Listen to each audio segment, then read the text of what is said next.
జగదీష్ రెడ్డి వ్యాఖ్యలపై అసెంబ్లీలో రచ్చ జరుగుతుంది. జగదీష్ రెడ్డి సస్పెన్షన్ కు మంత్రి ప్రతిపాదించారు. బీఆర్ఎస్ నేతల భాష అభ్యంతరకరమంటూ మంత్రులు మండిపడ్డారు. స్పీకర్ ను జగదీష్ రెడ్డి అవమానించారని ఆగ్రహం వ్యక్తం చేశారు. డిప్యూటీ సీఎం గారు, అదేవిధంగా గౌరవ మంత్రులు, అదేవిధంగా గౌరవ సభ్యులు మరి ప్రతిపాదన చేయడం జరిగింది. అధ్యక్ష, I would like to take your permission to move. I beg to move under rule, sub-rule 1 and 2 of rule 340 of the Assembly rules that Sri Guntakandla Jagdish Reddy, member named by the Speaker, may be suspended from the services of the House for remainder of the session. ఏసిక speaker ను జగదీష్ రెడ్డి అవమానించారని అటు అసెంబ్లీలో ఆగ్రహం వ్యక్తమవుతుంది. At the same time Jagadish రెడ్డిని suspension చేశారు. దీనికి సంబంధించి మరిన్ని డీటెయిల్స్ మా బ్యూరో చీఫ్ నరేందర్ అందిస్తారు. నరేందర్. రైట్ సునీత, మనం మధ్యాహ్నం 12 గంటల సమయంలో జగదీష్ రెడ్డి మాట్లాడుతుండగా స్పీకర్ ఉద్దేశించి ఒక 5 నిమిషాలు మాట్లాడారు. దీని సందర్భంలో ఏకవచనంగా స్పీకర్ ఉద్దేశించి గడ్డం ప్రసాద్ కుమార్ ని ఉద్దేశించి ఏకవచనంతో మాట్లాడమే కాక ఆయనను కించపరిచేలాగా మాట్లాడారంటూ మంత్రులు గాని కాంగ్రెస్ సభ్యులందరూ కూడా పెద్ద ఎత్తున నిరసన కార్యక్రమాలు చేశారు. లోపల ఇన్నర్ లాబీలో గాని బయట కూడా గొడవ చేసినటువంటి పరిస్థితి ఉంది. దాని తర్వాత జరిగినటువంటి పరిణామాలు 2.5-3 గంటల పాటు సభ వాయిదా పడింది. వాయిదా పడిన తర్వాత Jagadish Reddy, Suryapet MLA, BRS MLA Jagadish Reddy మీద ఎలాంటి చర్యలు తీసుకోవాలన్న దాని మీద తర్జన పడినటువంటి రాష్ట్ర ప్రభుత్వం, అదే సమయంలో స్పీకర్ కావచ్చు, ఎల్ఏ మినిస్టర్ శ్రీధర్ బాబు గాని, డిప్యూటీ సీఎం బట్టి విక్రమార్క దాదాపు 2-2.5 గంటలు చర్చించారు. వాస్తవానికి సీఎం రేవంత్ రెడ్డి ఢిల్లీలో ఉన్నారు.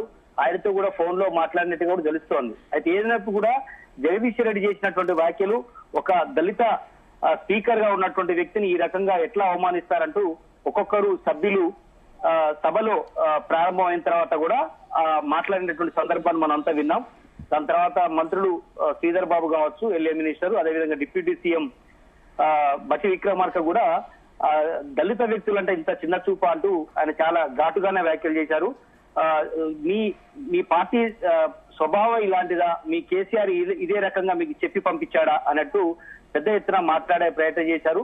గతంలో దళితులు ఉన్నప్పుడు మీరు ఎంతో మందిని అవమానించారు, రాజయ్యను అవమానించారు, కడియం శ్రీని అవమానించారు, ఇట్లా చాలా మందిని అవమానించినటువంటి సంస్కృతి మీ పార్టీ అంటూ అందరూ మంత్రులు గాని ఎమ్మెల్యేలు కూడా తూర్పాగా పట్టినటువంటి పరిస్థితి. దాని తర్వాత జరిగినటువంటి పరిణామాల నేపథ్యంలో LA minister Sridhar Babu proceedings అన్ని కూడా చూసిన తర్వాత జగదీష్ రెడ్డి మీద ఎట్లాంటి యాక్షన్ తీసుకోవచ్చు అనే దాని మీద స్పీకర్ ఏదైతే కాన్స్టిట్యూషన్ ఉందో దాన్ని మొత్తం కూడా చదివి వినిపించారు. స్పీకర్ మీద నోరు జారినా, ఇన్నర్ లో గాని బయట గాని స్పీకర్ మీద ఎలాంటి వ్యాఖ్యలు వ్యక్తిగతంగా దూషించినా లేదంటే ఆయన అవమానించేలాగా మాట్లాడినా తగిన చర్యలు ఉంటాయి అని కూడా ఆయన చెప్పే ప్రయత్నం చేశారు. అందుకనే రూల్స్ ను చదివిస్తూ ఆయనను ఖచ్చితంగా అసలు వాస్తవానికి ఈయన చేసినటువంటి వ్యాఖ్యలకు మొత్తం ఆయన మీదనే మొత్తానికి సస్పెండ్ చేయొచ్చు, ఆయన ఎమ్మెల్యే సభ్యత్వమే తీసి పారేయచ్చు అనేటువంటి విషయం మీద చెప్పారు. కానీ మాకు అడ్డు వస్తుంది కనుక మీరు స్పీకర్ మీ నిర్ణయానికి వదిలేస్తున్నామని కూడా శ్రీధర్ బాబు గాని అదేవిధంగా బట్టి విక్రమార్క చెప్పినటువంటి పరిస్థితి చూసాం. చివరికి స్పీకరు ఈ నెల 27 వరకు ఈ బడ్జెట్ సెషన్స్ ఉన్నాయి కాబట్టి ఈ నెల 27 వరకు కూడా జగదీష్ రెడ్డిని సస్పెండ్ చేస్తూ నిర్ణయం తీసుకోవడం జరిగింది. మరోపక్క భవిష్యత్తులో ఈ సంఘటన పైన అటు బీఆర్ఎస్ ఏ రకంగా రెస్పాండ్ అయ్యే ఛాన్సెస్ ఉన్నాయి, ఎలాంటి చర్యలు తీసుకునే ఛాన్సెస్ ఉన్నాయి అనుకోవచ్చు? ఎస్, మనం చూసాం కదా గతంలో ఆయన కాంగ్రెస్ పార్టీలో ఉన్న సమయంలో కానీ అంతకంటే టీడీపీలో ఉన్నప్పుడు కూడా రేవంత్ రెడ్డి మీద కూడా ఇలాంటి చర్యనే తీసుకున్నారు అనేది కూడా ఉంది. దాంతో పాటు గతంలో కోమటిరెడ్డి మీద కూడా ఇలాంటి కఠినమైనటువంటి చర్యలు ఆనాడు తీసుకోవడం జరిగిందని కూడా సభను ఉద్దేశించి మల్లు బట్టి విక్రమార్క కూడా చెప్పినటువంటి సందర్భం. బట్టితో పాటు సీతక్క కూడా ఘాటుగానే మాట్లాడింది. జగదీష్ రెడ్డి అహంకార పూరితంగా చాలా జుగుప్సాకరంగా ఆయన వ్యాఖ్యలు ఉన్నాయి. స్పీకర్ చైర్ ను ఒక వ్యక్తిలాగా కాకుండా వ్యవస్థలాగా చూడాల్సిన అవసరం ఉంది. ప్రతిపక్షంలో ఉన్నప్పుడు మేము చాలా అవమానాలు ఎదుర్కొన్నాం మీ దగ్గర, వాళ్ళ అధికారంలో ఉన్నప్పుడు అట్టడుగు వర్గాలను అవమానించేలాగా మాట్లాడారు. ఏకవచనంతో స్పీకర్ ను ఏ రకంగా మాట్లాడతారు అని కూడా అన్నారు. గవర్నర్ కాంగ్రెస్ కార్యకర్తగా పిలిచి అవమానించారు మొన్న. గతంలో మహిళా గవర్నర్ కించపరిచారు. ఇట్లా మొత్తం కూడా చెప్పుకుంటూ వచ్చారు. కనుక జగదీష్ రెడ్డి సభ్యత్వాన్ని అందరూ కూడా ఆమోదిస్తున్నాం, ఆయన రద్దు చేయాలన్నటువంటి విషయం మీద అన్నారు.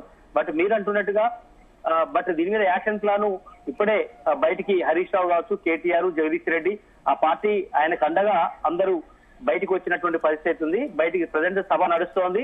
బట్ బీఆర్ఎస్ ఎమ్మెల్యే అందరూ ఒక్కొక్కరుగా బయటకు వచ్చి గన్ పార్క్ నుంచి నేరుగా అంబేద్కర్ విగ్రహం దగ్గరికి వెళ్లాలనేటువంటి నిర్ణయానికి బీఆర్ఎస్ పార్టీ వచ్చింది. అక్కడికి వెళ్లి అంబేద్కర్ దగ్గర నివాళులు అర్పించి మేము అంబేద్కర్ ని ఎక్కడ ఇబ్బంది లేదు, గతంలో ఎప్పుడు అవమానించలేదు, అదే సమయంలో ఇప్పుడున్నటువంటి దళిత స్పీకర్ గా ఉన్నటువంటి గడ్డం ప్రసాద్ కుమార్ కూడా ఎక్కడ మేము అవమానించేలాగా మాట్లాడలేదని చెప్పేందుకు అక్కడికి వెళ్తున్నట్టుగా మనకు తెలుస్తుంది. ఇప్పుడే కాసేపటి క్రితమే వాళ్ళు అంతా కూడా బయలుదేరారు. అక్కడికి వెళ్ళిన తర్వాత అక్కడ ఒక వినతి పత్రం లేదంటే అక్కడ కాసేపు మీడియాతో అడ్రస్ చేసిన తర్వాత కేసీఆర్ ని జగదీష్ రెడ్డి అంతా కలుస్తారా లేదా చూడాల్సిన అవసరం ఉంది. ఏదైనప్పుడు కూడా ఈ సెషన్ మొత్తం కూడా అంటే ఈ బడ్జెట్ సెషన్ మొత్తం కూడా ఆయనను సస్పెండ్ చేస్తూ స్పీకర్ గాని సభ నిర్ణయం తీసుకున్న నేపథ్యంలో ఆయన రేపటి నుంచి జగదీష్ రెడ్డి సభకు వచ్చే అవకాశం లేదు.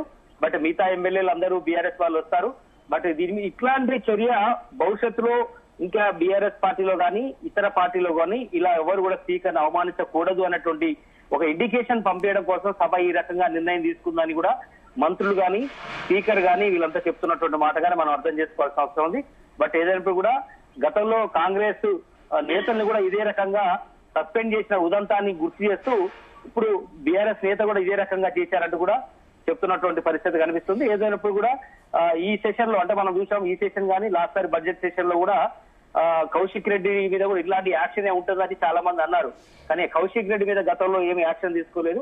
బట్ చూడనట్టుగా వదిలేశారు. సీఎం రేవంత్ సభలో చెప్పాడు, మేము ఎవరి మీద కఠినమైన నిర్ణయాలు తీసుకున్నటువంటి మనస్తత్వం అది కాదు, ఎవరిని సస్పెండ్ చేయమని కూడా గతంలో అన్నాడు. కానీ ఈసారి ఒక దళిత స్పీకర్ మీద దళిత చైర్ అంటే ఆయన స్పీకర్ చైర్ లో ఉన్నటువంటి ఒక వ్యక్తిని ఈ రకంగా ఏకవచనంతో అనడం, తూర్పు భాషలు ఆడడం అనేది పార్టీకి సంబంధించినటువంటి క్రమశిక్షణ చర్య కింద వస్తుంది. సభ రూల్స్ కూడా ఉంటాయి.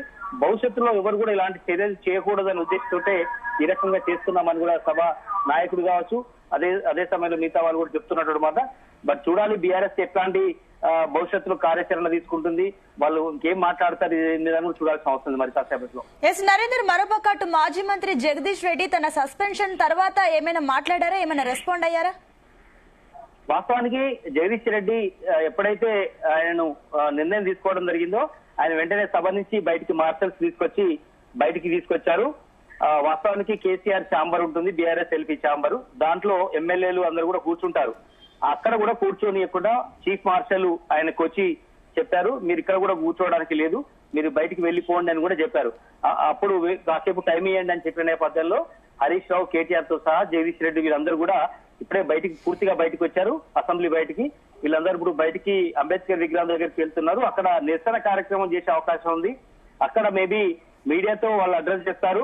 మేము వాస్తవానికి జగదీష్ రెడ్డి లోపల కూడా మాట్లాడాడు, నేను ఎక్కడ స్పీకర్ చైర్ నిర్దేశించి ఎక్కడ అవమానించలేదు అని చెప్పారు.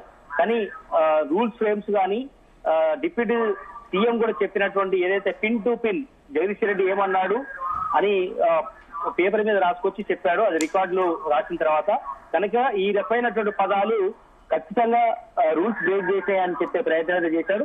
బట్ ఏదైనప్పుడు కూడా జగదీష్ రెడ్డితో పాటు బీఆర్ఎస్ ఎమ్మెల్యే అందరూ బయటకు వచ్చారు. దీని మీద ఏ రకంగా మాట్లాడతారు, భవిష్యత్ కార్యాచరణ ఏ రకంగా ఉంటుంది అనేది కూడా చూడాల్సిన అవసరం ఉంటుంది. Right Narender, thank you. Session